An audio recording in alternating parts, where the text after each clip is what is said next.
Hi, Talia Esler here. How you going? Welcome back to the channel. Today we're going to talk all about how to go gluten and dairy free for better health. I've got 5 tips I want to share with you, so let's dive in. The first tip is all about understanding why it's important to go gluten and dairy free. So let's talk about the reason why for a little bit. If we think about gluten and the wheat grain have been modified. Ancient grains are very different to what we find today. So what happened is they modified the wheat grain to contain more gluten. And so how we know wheat and how wheat was traditionally is very different to how wheat is today. Increasing the gluten in our bread products has seen an increase in intolerances, reactions, and the ability for our body to digest these foods. We find this in our children, in adulthood, even our babies can have reactions to gluten. So, as we think about gluten as a modified food, it no longer is a real food and it no longer serves us as a nutritional choice for our body. In fact, modified wheat or wheat with high levels of gluten create a lot of inflammation and trigger a lot of immune response in our body.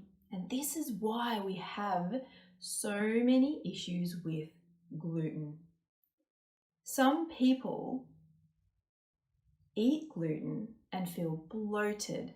They can have stomach pains, irritation with the skin, eczema, all the different little triggers the body tells you, please stop eating gluten because I can't digest it. It is not serving you.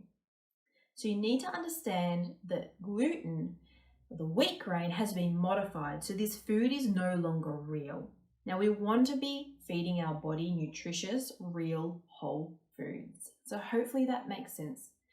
And you can understand why people say stay away from gluten, and that's because it is no longer real food.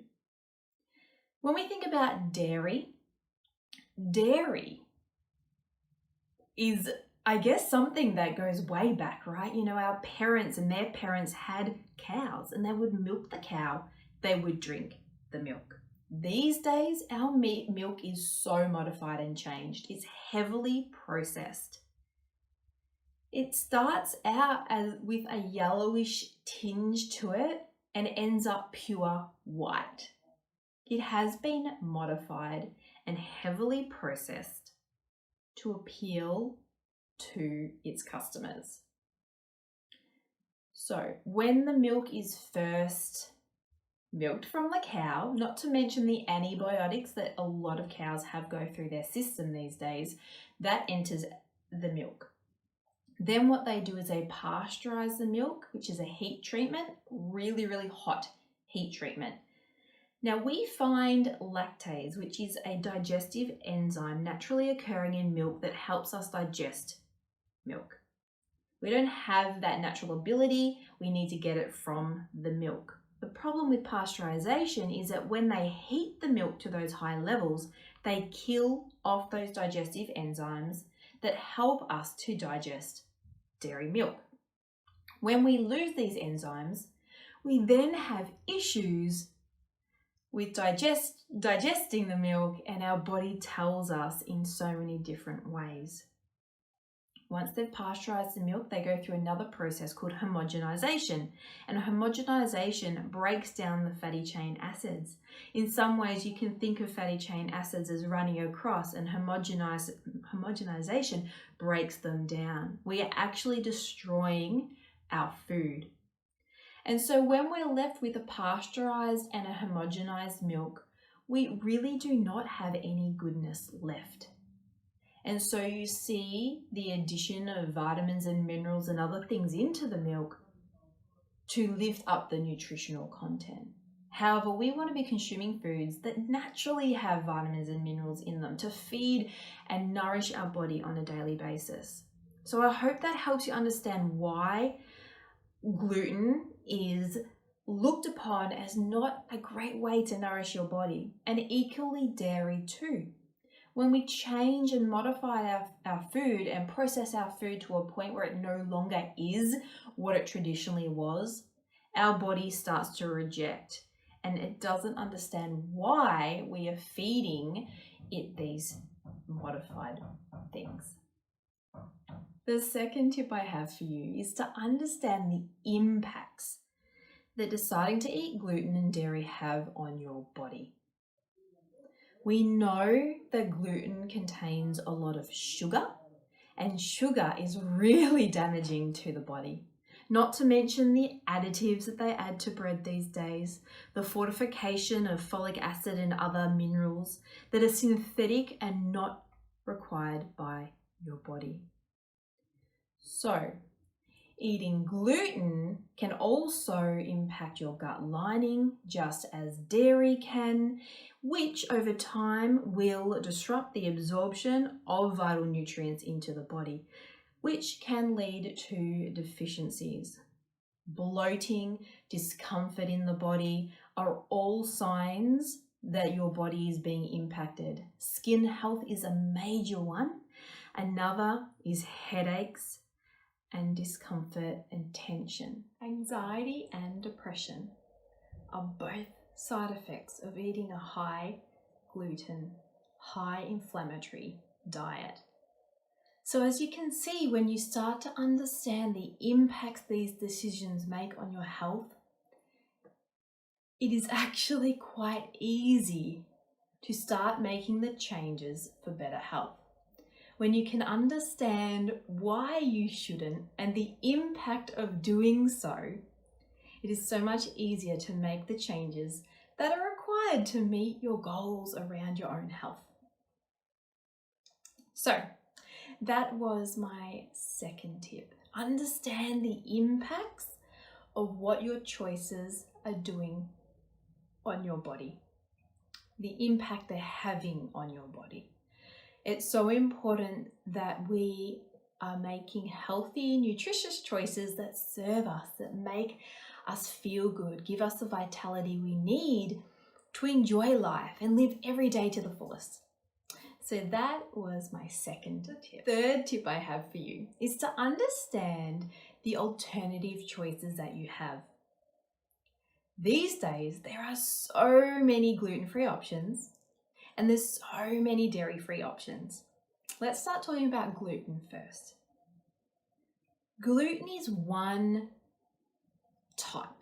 It comes in one form, mainly in your wheat-based flours, foods made from wheat. However, we do have to be mindful of gluten and other places it can be found. So our soy sauces, our sweets, lollies, confectionery, processed foods, supplements. There's so many different places that we can find gluten, and the list does go on. In terms of dairy, you can find that in so many different products as well. And just make sure that you read your labels. It will usually say whether it contains gluten or dairy. And if it doesn't tell you, assume that it's in there, because if it doesn't include it, they are very likely to tell you gluten-free or dairy-free. Because there are so many intolerances these days, it's quite common that the manufacturer will tell you if it's gluten-free or dairy-free. So, choosing an alternative is not hard anymore.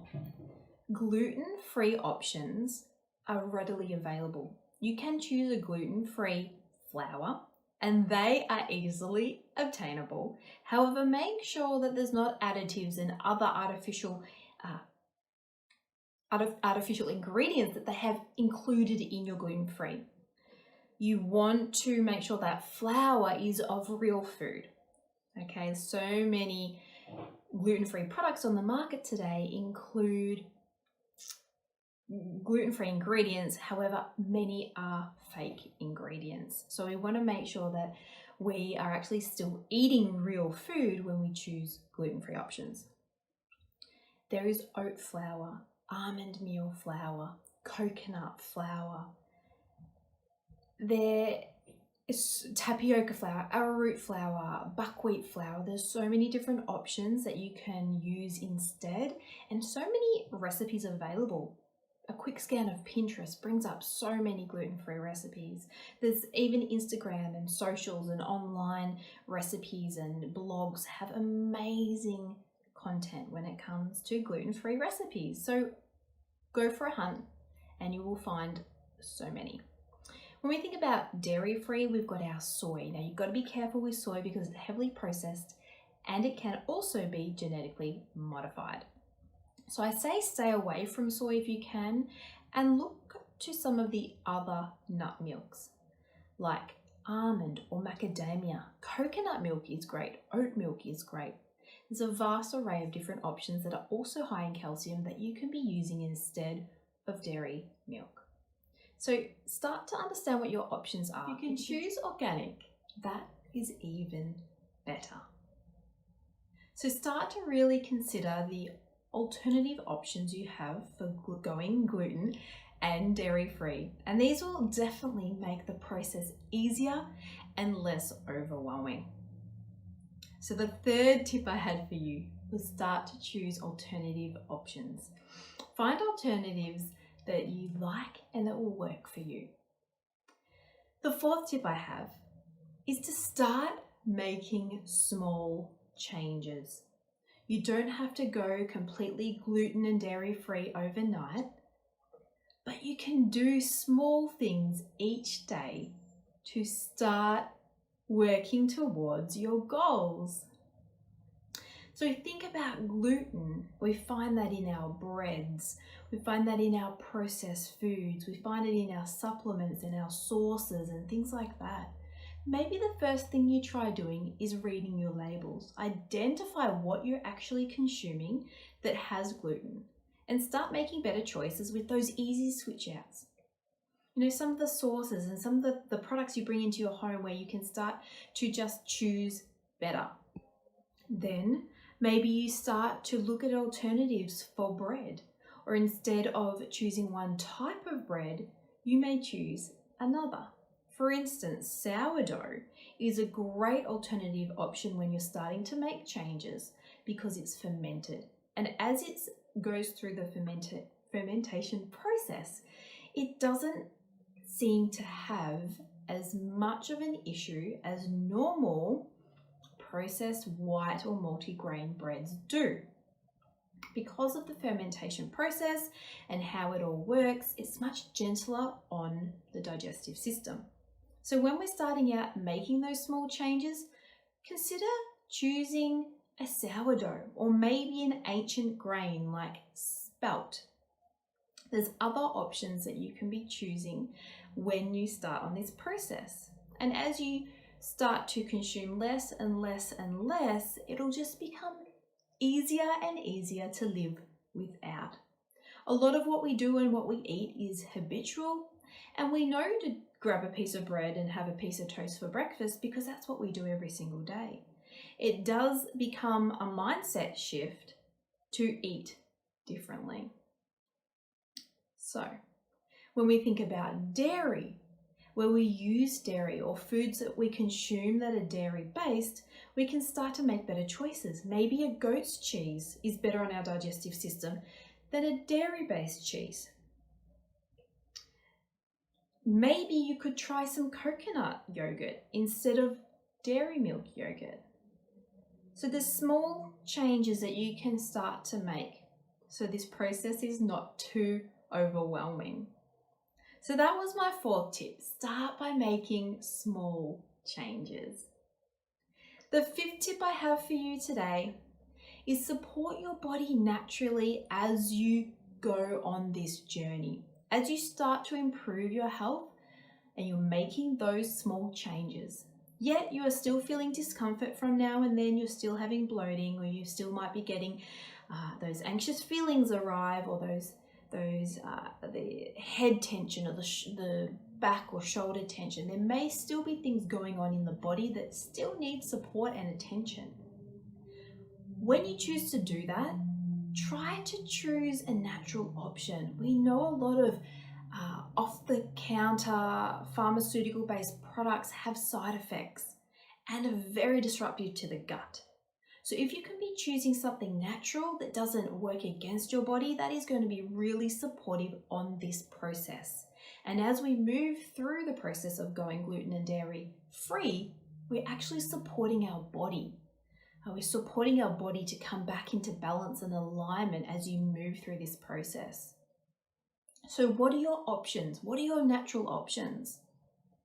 Well, we know certain particular plants or plant extracts carry great digestive support. Things like peppermint or ginger or fennel. Cardamom is great for the digestive system as well. I personally love to use these in the essential oil form, or put a drop in water, or put a drop in a capsule and take it internally, or rub it on my feet, or rub it on my belly with some fractionated coconut oil or a carrier oil of your choice. My body responds really well to essential oils, so I utilize that to support my body. It might be that you have a peppermint tea. It might be that you consume some ginger and find that to be really supportive. Whatever you choose to do, just try and choose a natural option, because natural options are gentle on your body. We don't want to be putting more pressure on the body as we move through this process. There's going to be a lot of adjustment and a lot of changes, and our body is going to start to heal and mend itself as we move through going gluten and dairy free. The beautiful thing about natural options is they support our body in any given moment as we transition. So, just to recap on those 5 tips for you today. Number 1, understand why you're going gluten and dairy free in the first place. And that's going to really support all the other aspects as you start to really play out all those changes in your life.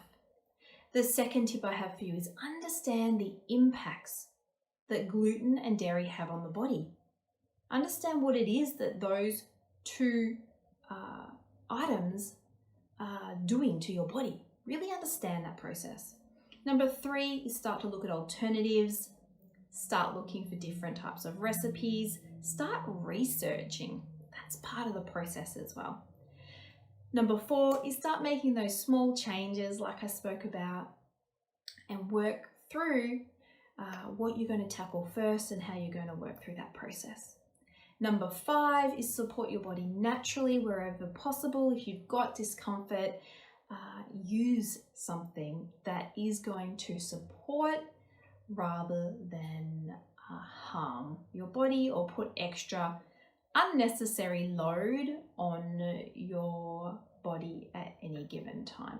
So hopefully you've enjoyed what I've shared today. I'm very passionate about this topic, and I know that your body will thank you from going gluten and dairy free. If you have any questions, just let us know down below, and I'll share any of the resources that I feel will be helpful to allowing you to move through going gluten and dairy free with ease. So if you're enjoying these videos, please subscribe to the channel, and until next time, I'll talk to you soon.